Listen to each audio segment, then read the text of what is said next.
Assalamualaikum warahmatullahi wabarakatuh. Perkenalkan nama saya Restiana dari RPL D4 Kebidanan Lokus Muara Enim. Hari ini saya akan mempresentasikan tentang materi hubungan pemberian makanan pada bayi dan anak sebagai intervensi gizi spesifik di Kampung KB Desa Karangraja, Kabupaten Muara Enim. Baiklah, tidak usah menunggu lama, kita langsung saja kepada pokok pembahasan materi hari ini. Latar belakang pada kasus ini mengenai stunting atau kekerdilan merupakan kondisi gagal tumbuh pada anak balita di bawah 5 tahun. Akibat dari kekurangan gizi kronis sehingga anak tersebut terlalu pendek untuk usianya.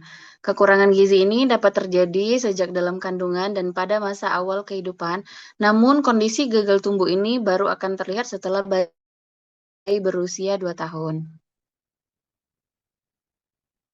Penyebab langsung dari stunting diketahui adalah kekurangannya asupan gizi baik makro maupun mikro pada masa prahamil, hamil, dan masa balita. Selain ketersediaan bahan pangan yang berkualitas, perilaku gizi yang baik dari calon ibu maupun ibu merupakan faktor yang secara langsung menentukan asupan gizi. Menurut Yuliastini, Sudiarti, dan Sartika. Manfaat dari penelitian, hasil penelitian ini diharapkan dapat memberikan referensi mengenai praktik baik dalam pemberian makanan pada bayi bawah 2 tahun dan pengaruhnya terhadap percepatan penurunan stunting. Penelitian ini dapat menjadi masukan bagi instansi-instansi kesehatan dan NIDAS terkait dalam menyusun dan mengambil keputusan terkait upaya percepatan penurunan stunting. Stunting adalah kondisi balita memiliki panjang atau tinggi badan kurang jika dibandingkan dengan umurnya.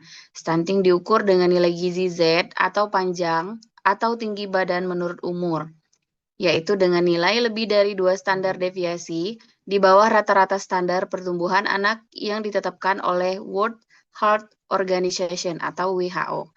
Pengukuran panjang badan dilakukan bagi balita berusia kurang dari 2 tahun dan belum dapat berdiri tegak dengan alat ukur Lynch-Burd atau infantometer. Menurut Kemenkes RI 2018. Metode penelitian menggunakan desain penelitian yang bersifat deskriptif dengan desain cross-seksional melalui pendekatan mixed method, yaitu kualitatif dan kuantitatif.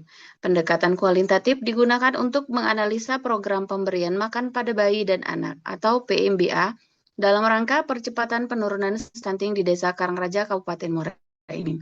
Sedangkan pendekatan kuantitatif digunakan untuk melihat gambaran karakteristik responden dan gambaran capaian indikator praktik PMBA di Desa Karangraja, Kabupaten Muara Enim.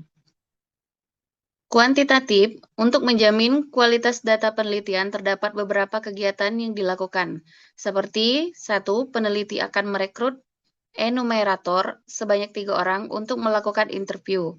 Yang kedua, pelatihan akan dilakukan kepada enumerator untuk menyamakan persepsi terhadap pertanyaan kuesioner serta paham akan alur penelitian.